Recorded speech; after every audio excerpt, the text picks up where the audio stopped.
Hey guys, welcome back to my channel. My name is Mike. You guys are rocking with me on Mike's Intellectual Corner. On today's episode, we are doing another Geography Now in our series. This one is a recommendation for one of my day one subs. This is Sweden. Our next one, I'm pretty sure, is going to be France, and then after that will be Jamaica, and then after that, guys, just go ahead and if you want me to do, a country that you want me to do, say and put it in the comments below, and we'll get to it. What else ready to do? We'll just go ahead and get into it, though. Let's go. Sweden. I don't have to give much of an introduction. I'm sure you've all heard of this one. We've scaled the treacherous Danish peaks of Møllehøj, stomached the ammonia-flavored Icelandic Hákarl, and our wallets were viciously attacked by Norwegian prices of anything. But now it's time. Welcome to the final boss of Scandinavia, Sweden. Whew, it's hot. I'm all hot and sweaty right now. You know the drill. Oh yeah, okay. Kick it. Oh. Hey, as a dad, I can appreciate the corny jokes, that's all I'm going to say. But I'm also ready, because there should be a lot of good stuff into this video with a 33-minute runtime. There should be some pretty good facts, so I'm ready for Sweden. Oh yeah, Noah's back, by the way. Here we are. Yep. It's time to learn geography. No! Hey everybody, I'm your host Barbs. Get a Geography Now t-shirt or Geography Now merch at geographynow.com. Not selling out if it's your brand. Anyway, alright you guys, this is it. Our last Nordic country. But what about... You're a constituent. But what about? You're an unincorporated territory. But what about me? We already did your video, I even went there. Okay, anyway, I actually wanted to go to Sweden for this episode, but at the last minute, Sweden was like, dude, we're gonna close off our borders to anyone outside the EU. But you know how it goes. The show must go on. And if we can't go to Sweden, we're gonna bring Sweden to us, and in the best possible way, with real Swedish people. And I mean like real Swedes, not those 5th generation Minnesota Swedes that eat lutefisk once a year. And so with that... have you ever had lutefisk? Like, I'm really impartial to fish. Like, I don't like fish. I hate it. But yeah, that's some pretty gross stuff. You gotta love those Minnesotan accents. So taco and lutefisk. Say hi to Jonas and Carolina. Come on in. Oh, yeah. I got 2 Swedes. So you guys are the real deal. Swedish, straight up, right? I was born in Sweden and lived there for 10 years. And then my mom moved me to the enemy, to Norway. Oh, so you're half Norwegian, okay. Yeah. And I'm from Skåne, so we might have some angry people out there claiming I'm Danish, but... It was LA. You guys were the best I could find. So anything you want to say to the Swedish subscribers? Nah, I'm excited for you guys to learn more about your country. Our country. By the way, where are you guys from? I'm from Helsingborg. And I'm from Skellefteå. Now, there are many ways you can divide Europe. You know, like you have the Mediterranean. Tomato for sale, tomato. The post-Iron Curtain. The Balkans. But everyone knows the further north you go, things start to get delicious and sweet. Yeah, I'm not gonna lie. I would love to visit the Scandinavian port. I think especially Iceland, to be honest with you, be able to see those volcanic activity and all that stuff. But I feel like it's so expensive. It has to be, because it's an island, and if anybody knows about island living, especially in like Hawaii and stuff like that stuff is expensive because everything has to be like shipped out there and stuff. But Anyway, let's look at the globe. Sweden lies in the region of Scandinavia in Northern Europe and is the largest of all the Scandinavian countries, the 5th largest in Europe and 3rd in the EU. The country is bordered by Norway to the west and north, and Finland in the northeast, separated by the Gulf of Bothnia otherwise between them. In this gulf, you can also find Sweden's 2 largest islands, Öland and Gotland. Otherwise in the south, the only other physical connection they technically have is with Denmark via the partially submerged and partially above ground Öresund Bridge that connects Malmö, the 3rd largest city, to Copenhagen. I'm trying my best with these pronunciations, bear with me. The country's largest city, though, and honestly, the pronunciations, they sound pretty good, but it feels like I'm watching like a Viking documentary or something like that, honestly, which I think is pretty cool.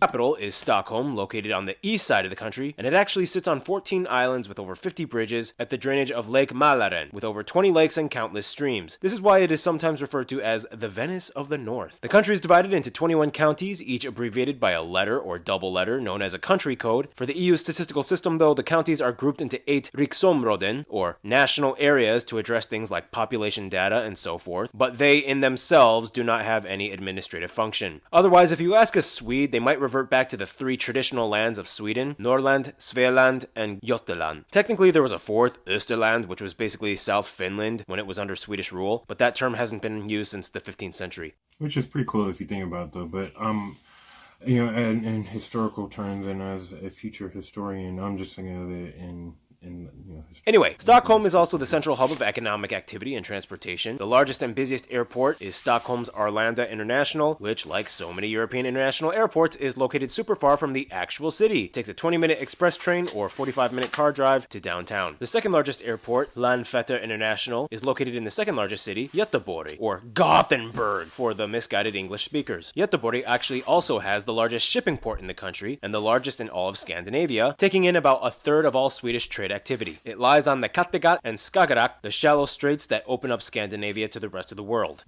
Sounds like that's a really important chokehold. Like how it's crazy to me how many important chokeholds we have in all around the world. You know what I'm talking about? There's obviously the Suez Canal, the one that's over there, I think by the Persian Gulf. There's so many of them, and it's like if one of them gets cut off, it's like game over for the entire world. It's crazy. I feel like this is probably another one, because without that one, Sweden and Finland can't do their trade. World. With other major cities like Oslo and Copenhagen within radius, here about 70% of all industry and commerce through Scandinavia happens. It's a busy spot to say the least. Finally, the country has quite an organized system of roads and rail networks that more or less parallel each other. There are two main north-south highways, the E4 that hugs the entire Bothnia coast, and the E45, the longest road in the country that goes along the mountains inland from Göteborg all the way to the border with Finland in the north. Also, it's important to note that Sweden claims to have the most islands out of any other country in the world, at over 260,000. It sounds like that's kind of a part of that coastline paradox. If you've ever heard about that, I think I'll do a video on that later, because I think Real Life Lore has a video on that. But it's pretty much, you know what I'm saying, there's so many different incretent little, I'm sure I messed that word all the way up, but there's so many little small little pieces to a coastline. Britain has a crazy coastline. All these little island places have crazy coastlines and it's kind of hard to really measure it, you know? In any case, Sweden's domain wasn't always confined to these borders. For starters, Sweden, being Scandinavian, obviously have Viking history. If you know anything about Vikings, you'll know that they went places. They were literally in the Americas 500 years before Christopher Columbus. And when they couldn't conquer an area, they still left their mark somehow. Even the Hagia Sophia in Turkey has runic inscriptions hidden on it. It was like Viking graffiti, Vikings were here. And that's pretty cool to think about, because you gotta think, what is some of the stuff that probably got lost? You know what I'm saying? If that's graffiti, you gotta think they probably did graffiti on, say, trees or on buildings that got caught fire or buildings that got destroyed, stuff like that. You know what I'm saying? So who knows of all the stuff that, or places that they went that will never be known because, it just got lots of time. That's kind of crazy to think about. On top of that, in the 1600s, Sweden started to become a European powerhouse, and like many other countries, took an attempt at settling and colonizing places outside of Europe. At one point, Sweden had fortresses and colonies in the Americas, Africa, mostly in what now is Ghana. Further widgets more, within Sweden, you even have a few micronations. We don't have time to get into each of them, but they're pretty interesting. One of them was made as a protest by an artist to protect those wooden sculptures. Anyway, the developmental structure behind Sweden has a lot of history behind it. Like Visby on Gotland Island, probably the best preserved medieval city in Scandinavia. The Old Town Stockholm neighborhood of Gamla Stan was built as a fortress to protect against pirates. Later on, one of your kings would actually become a pirate, but that's another story. And I know exactly who he's talking about too. I think he's talking about Eric VII or something like that. King Eric VII. He was, I think, after he was deposed or something like that, he was forced from the throne. He essentially, he didn't want to just become obscure. He didn't want to just want to fade into nothingness. So he became a pirate, and he became a pretty famous one too. I gotta do a video on him later, but pretty cool. In fact, the country has 15 UNESCO heritage sites. And actually, here's fellow geography Rebecca to explain a little bit more about the top notable sites of Sweden. Rebecca, take it away. Hi everyone, my name's Rebecca, and if you're ever in Sweden, here are some of the most notable sites. There are plenty of notable castles, fortresses, and cathedrals, such as Drottningholm Castle, Gripsholm Castle, Örebro Castle, Visby Town Wall, Uppsala Cathedral, and St. Mary's Cathedral. Sweden also has the highest concentration of runestones in the world, with the most famous one being Röksten. Those runestones too are really cool. If you guys don't know about those are like pretty much they can, as she said, they can be like small or big ones, but essentially if they're real, they're carved by like ancient Scandinavians. I want to say Anglo-Saxons and Saxons, one or two, but they're carved by the ancient people. I think that's so cool, like that they were able to last so long, and you can even collect them now, and you can see how old they are. There's also many historical Viking sites, such as Birka Viking Village, Trelleborgen, Old Uppsala, and Alestenar. If you're looking for more excitement, check out the theme parks Liseberg, Gröna Lund, and Skara Sommarland. Notable museums in Sweden are the Vasa Museum, ABBA Museum, Fotografiska, and the Museum of Natural History. In Stockholm, you can find the newly renamed Avicii Arena. It also acts as the sun in the largest scale model of our solar system. I think that's so cool too. I guess one of the reasons why I would like to go there is just to see that huge solar system that's like throughout the entire city. And you have to, it's kind of like a scavenger hunt to find them, like find the planets and stuff, but they're huge so you can see them. It's so cool. Thank you, and I hope you come to visit Sweden someday. Thank you, Rebecca. Speaking of Swedish places, like other Nordic countries, we have allemansrätten, which is the legal right to roam anywhere in nature. Have you guys ever taken advantage of that Allemansrätten thing? Nice. You just like pick berries and like, hey. Yeah, I mean, most places are owned by the country, so you're allowed to be there. Can you just like walk in someone's backyard and be like, hey, No. Allemansrätten? No, it has to be Preferably public not. land. Well, speaking of roaming in nature, there's lots to explore in Sweden, which brings us to...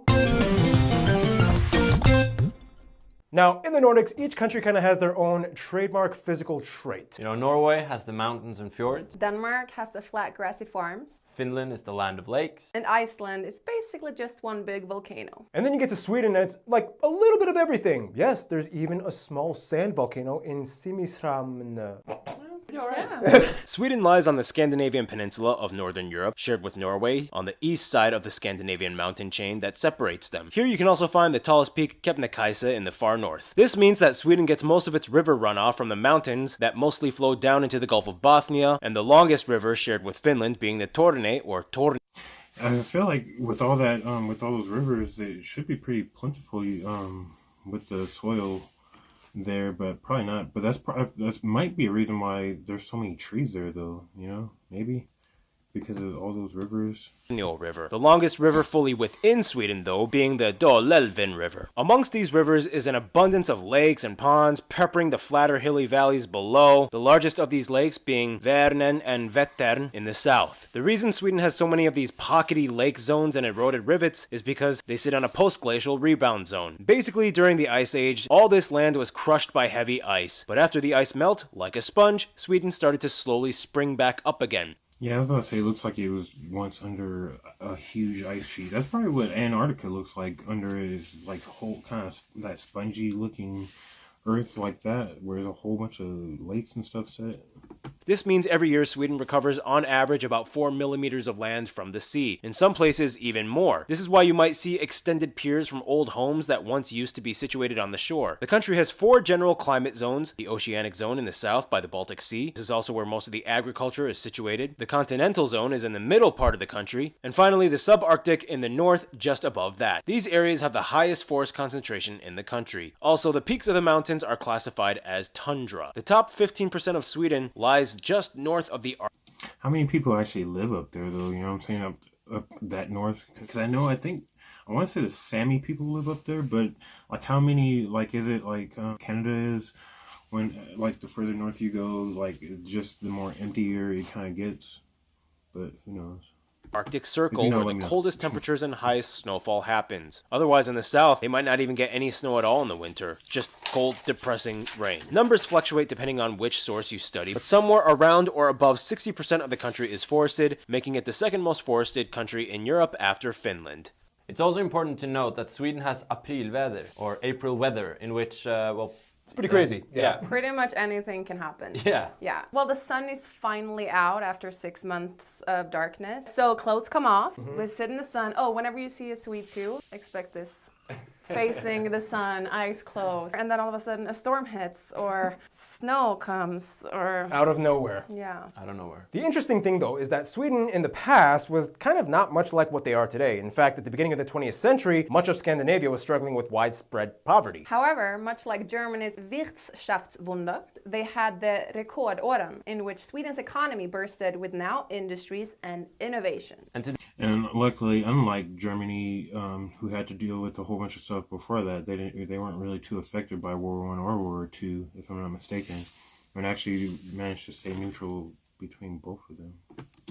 And today you have the largest economy and most powerful nation in Northern Europe. To explain a little bit more on the way Sweden takes what it has and flourishes, here's Noah. He's back!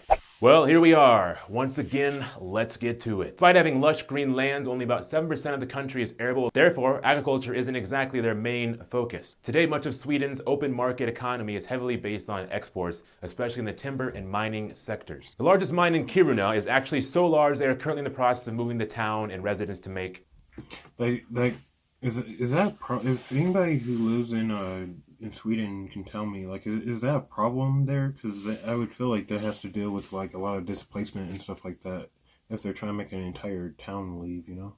More mines. This is how Sweden in the 21st century let me know. became the world's 6th largest iron ore exporter and 3rd largest stainless steel exporter. And of course, lumber. The Swedes love trees so much that a long time ago during famine times, they would put crushed tree bark into their rye bread, which was actually good because the bark had lots of minerals and fiber. Go figure. But were those bowel movements deadly or not? That's what I want to know, because that sounds pretty, you know what I'm saying? Like, I'm only doing this if I have to type of thing. The lumber industry plays a huge role in their world-renowned furniture commerce. We've all heard of IKEA having over 450 stores in about 60 countries. IKEA. They actually studied that in design school. Is that true, Noah? That is true. Not that I do it, but here we are. You might be familiar with other Swedish companies like Electrolux, Ericsson, H&M, Saab, Scania, Spotify, and of course the largest domestic company and only one on the Fortune 500 list, Volvo. Great cars, I might say. I'm not even gonna lie, a lot of those companies I didn't even know about. That's pretty cool to know that they're from, well, I knew about them, but, you know, I didn't know that they were from Sweden. That's pretty cool to know that. And that is that. Until we meet again. Thank you, Noah. Now, going off of business talk, domestically, Sweden does have a pretty complex system when it comes to taxes that plays into their fiscal structure. As of 2021, their individual tax rates range from about 32% to 52% based on income bracket margins. And that's not even including other factors like corporate value added taxes, which can be up to 25%. When you add them, you get the second highest total tax revenue behind Denmark as a share of its country's income. Yeah, that's, you guys kind of have high taxes. Well, we also have healthcare. And good schools. And good And roads. we get free food roads to this country. So in other words, it leads to a better way of living anyway. The high taxes is what I'm getting, which is, you know, you can take it or leave it, I guess, you know. In any case, another interesting thing about Sweden is its wildlife. And with that, here's Gary Harlow to explain. Guess who's back? As a Nordic country, Sweden is obviously a place full of cold climate animals. In fact, they have the 3rd highest number of their national animal, the moose, or the Eurasian elk, after Russia and Canada. There's so many moose that they actually have to hunt around 100,000 every year to maintain population control. Killing your national animal because there's too many? Go Sweden! Just don't overdo it like, you know, the United States and the American buffalo. That was pretty bad, but that was for another reason, though, that I'm sure you guys don't have to deal with. There are 30 national parks and nature prediction zones, and the most famous being in the North Lapland areas where reindeer, muskox, grey owls and brown bears can be spotted roaming freely. Fun fact, reindeer have climate-adapted feet in the summer. Their spongy foot pads are more exposed, which help with traction. But in winter, the pads shrink and the hoof is exposed, which helps cut into the ice when moving. Finally, Sweden is one of the few places in the world with a real taxidermised whale. The mouth used to be open for visitors to walk into, but it was closed off to the public because a couple was caught having sex in it. Oh, what are you gonna do? But if anything, it's better to respect a dead animal, especially one as majestic as a whale, as you know, earthy and I guess weird as that sounds, Speaking of making babies, I made one myself. Here's a photo of my daughter. She's beautiful. Thank you, Gary. Yeah, I remember the first meal I had in Sweden was reindeer meatballs. You guys love your reindeer. What's your favorite dishes in Sweden? It probably is reindeer meatballs. Yeah. I would say salmon. Grilled in the summer, oven baked in the winter. I don't know about the meatballs. I mean, I would try them, but yeah, I would try them because I've tried venison and stuff like that, so why not? But the fish is definitely not. I feel like this is a very heavy fish economy, Oh yeah, and you guys know fika, right? Yeah, fika. It's funny because coffee was actually banned from Sweden like 5 times in the 1700s, but that's another story. To explain a little bit more about fika and the food, here's Johan and Rikard. All right, guys, well, this is fika, and to explain, here is Johan. So in Sweden, fika is a huge tradition. It's something you do daily. It's a part of a workday break where you kind of like gather, you sit down, and you have coffee. Historically, it's been that 7 types of cookies minimum, plus cinnamon rolls and cardamom rolls, and then pastries. You guys gotta let me know if anybody actually really does this too, because it sounds like, because I want to say like the British do something like this too, but in any case, I mean, it sounds lovely and it sounds nice, but does anybody actually partake? Because, people can be really busy throughout the day, Such as princess cakes and other things. Every day, but not necessarily this many sorts. I wanted to give you a cross section of what it could be. So, and then the most famous on the bottom would be the princess cake. So if I'm gonna try some, I have to have some marzipan. So many layers. Yeah, this looks pretty good. I'm not gonna lie. I'm getting pretty hungry. I might eat something after this, but I mean, if this is, like I said, if this is true, this is pretty cool. Think about it.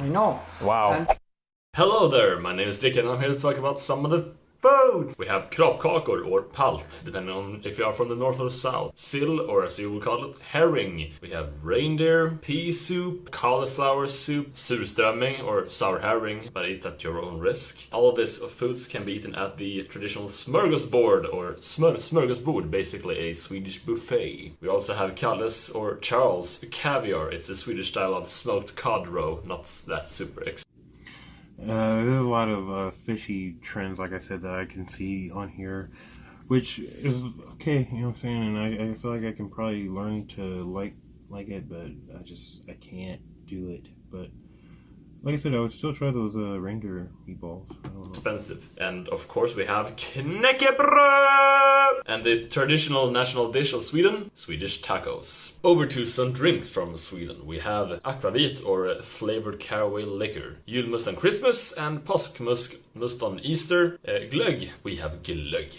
And of course my personal favorite, punch. It's made by the mixing of spirits like arak, brandy or rum with arak tea with some sugar and water. Very sweet, very strong, and very nice. Thank you, Johan and Rikard. Oh yeah, you guys also have something about like the alcohol in Sweden. Can you guys explain? What is that?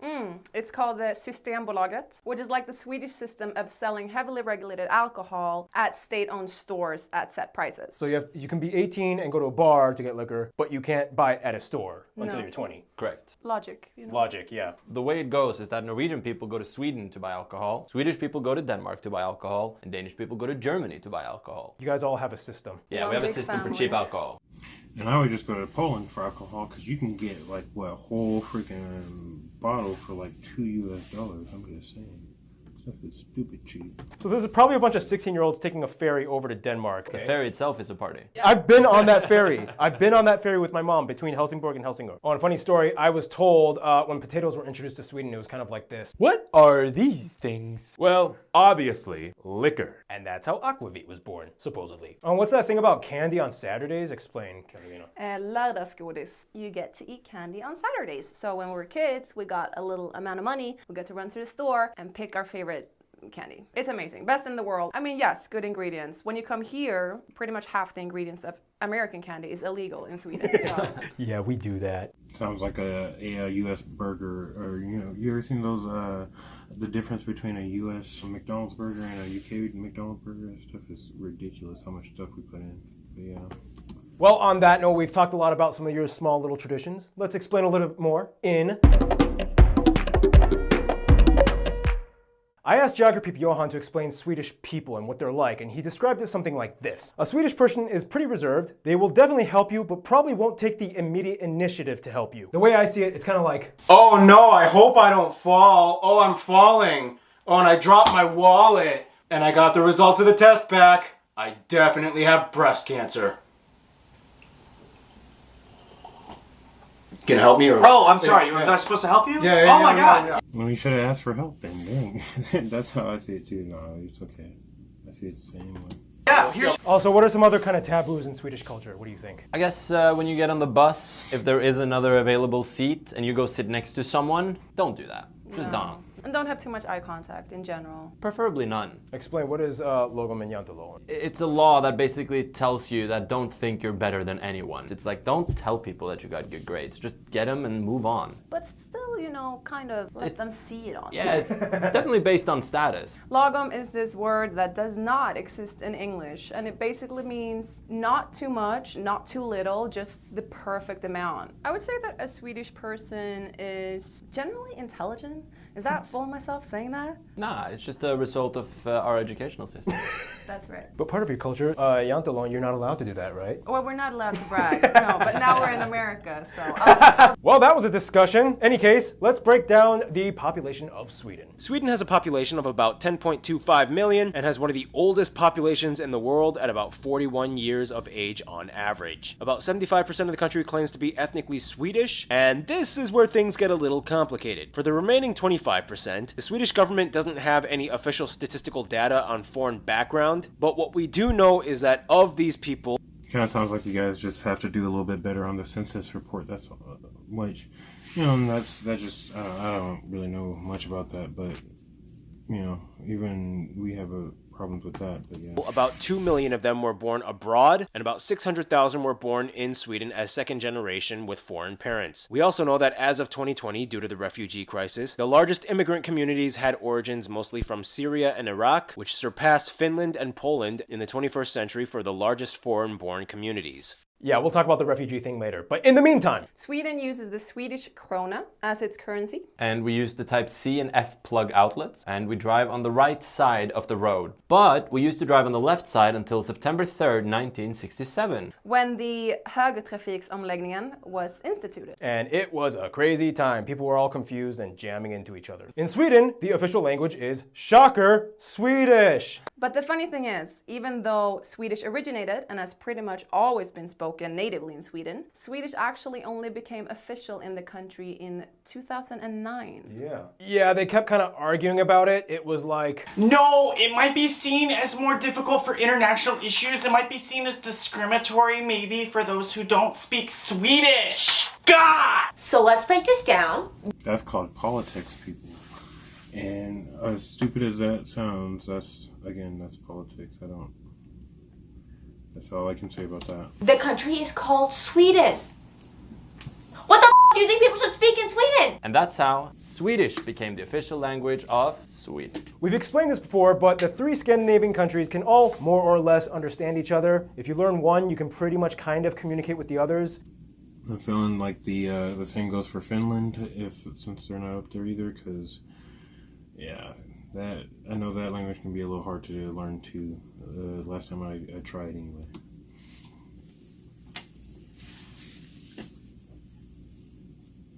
It's just, you know, when they hear Danish, it's like, oh, hey, Denmark.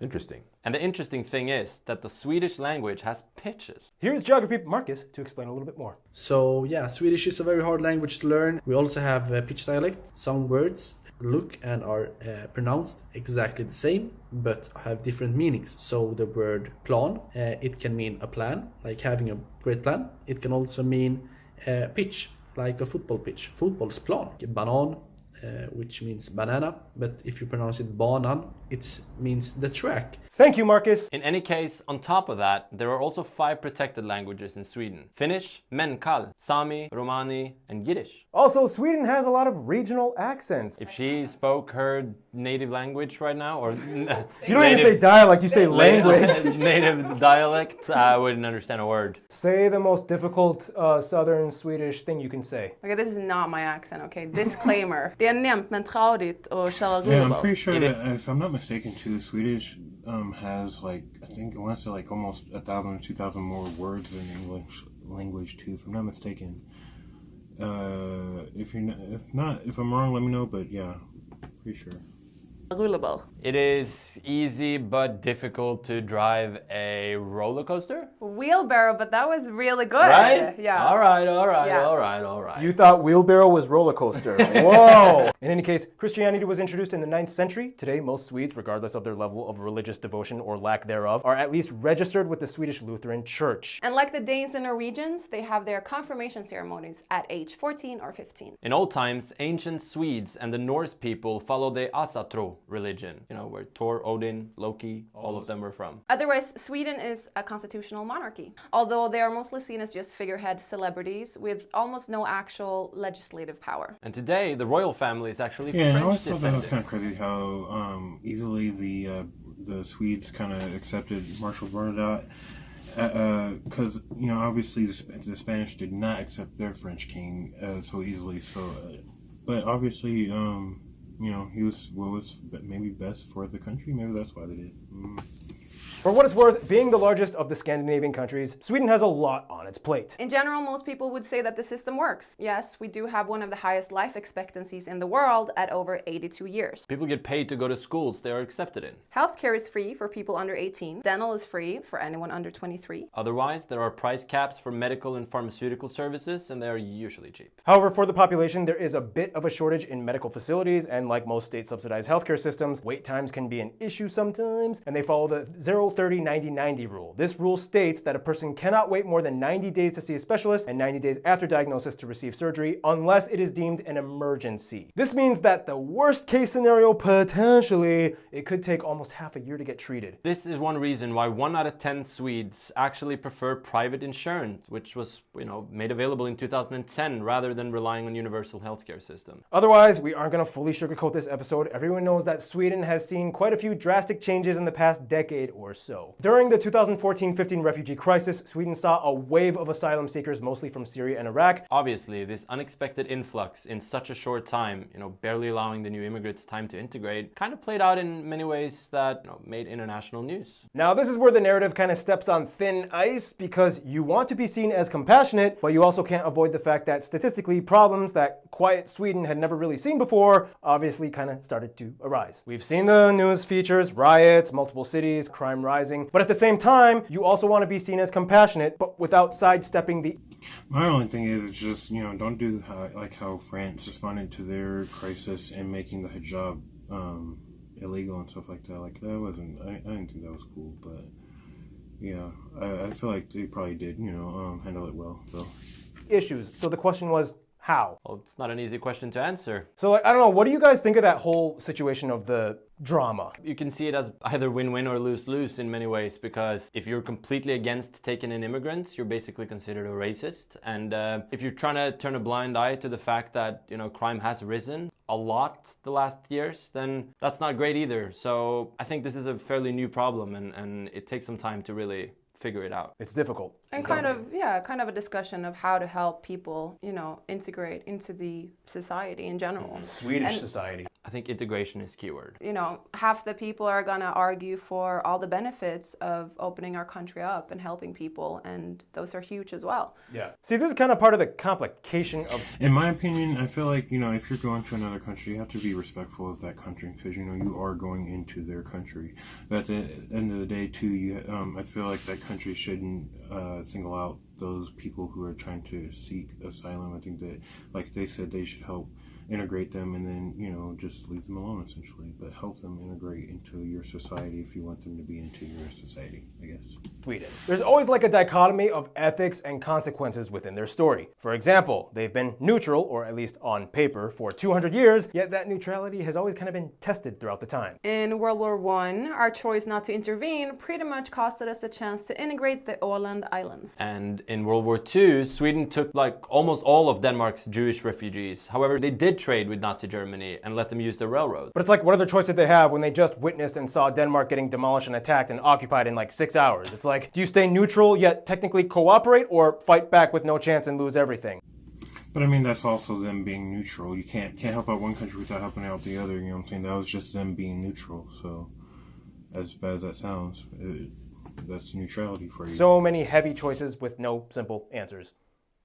Well, that was fantastic and uplifting. In any case, we must move on. One thing Sweden definitely does actually feel uplifted by would be their heavy involvement in sports. And with that, Art usually fills in for the sports part, but again, he's still on vacation with his family, so I don't know. Noah, why don't you fill in? All right, Noah, you got to be Art this time. He's gone, so you know. No, you missed the do, and you go too. Oh yeah, I forgot. Sorry, but sports in Sweden. Fun fact, they actually won a half medal at the 1900 Olympics, technically. They teamed up with Denmark in the tug-of-war event. Yes, there actually used to be a tug-of-war event in the Olympics, which does sound pretty cool. Why would you get rid of that? I go to the Olympics to do... I feel like it sounds cool, but at the same time, it sounds a little mundane. Having to see that all maybe, I feel like it's probably like how the same reason why Art left as a selection in the Olympics, because it's just kind of mundane. Olympics to do tug-of-war, that'd be pretty awesome. You could just be your own team, Noah.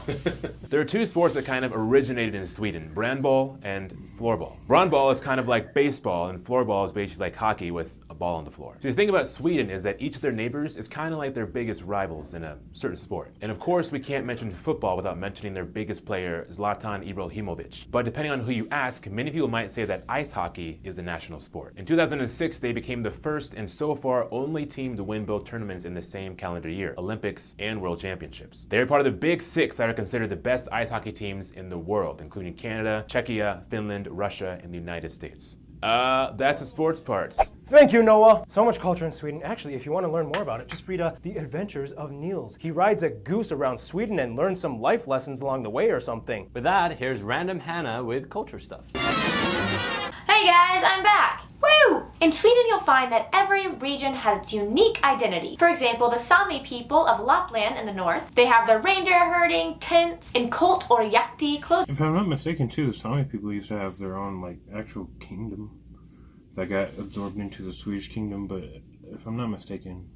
If you go to the south in Skåne though, you'll find a radically different culture of glass blowing and silversmithing, stuff like that. Of course, we don't have time to dive into all the regions, but one thing you'll realize is that they all have a traditional costume, or folkdräkter. One thing you will see all over Sweden is a typical redwood farmhouse. They also have the Dalahäst, a wooden horse usually painted red with patterns. And speaking of iconic animals, Swedes actually love Donald Duck, even more than Mickey Mouse. And every year during Christmas, they show Donald Duck and his friends wish you a Merry Christmas on the TV. Sweden also has many notable individuals in the arts and literature department. And probably the most critically well known is Anders Zorn, who is commissioned to paint numerous high-profile figures. Swedes are known for their crime, fiction, drama, and literature. They love the complex, moody scenarios. Many people attribute this guy, I'm not even going to try and say his name, as the founder of modern Scandinavian crime fiction. But the #1 best-selling Swedish author of all time is actually Astrid Lindgren. You've probably heard of her Pippi Longstocking series.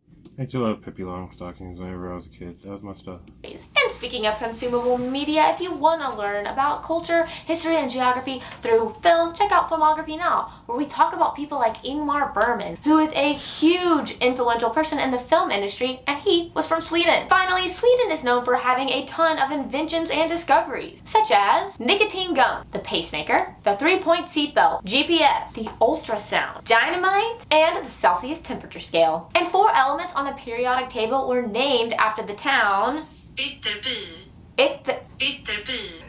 Ytterberg. I give up, guys. Too many strange vowels and sounds. And one thing you should give up on is Keith and his music segment. Take it away, Keith.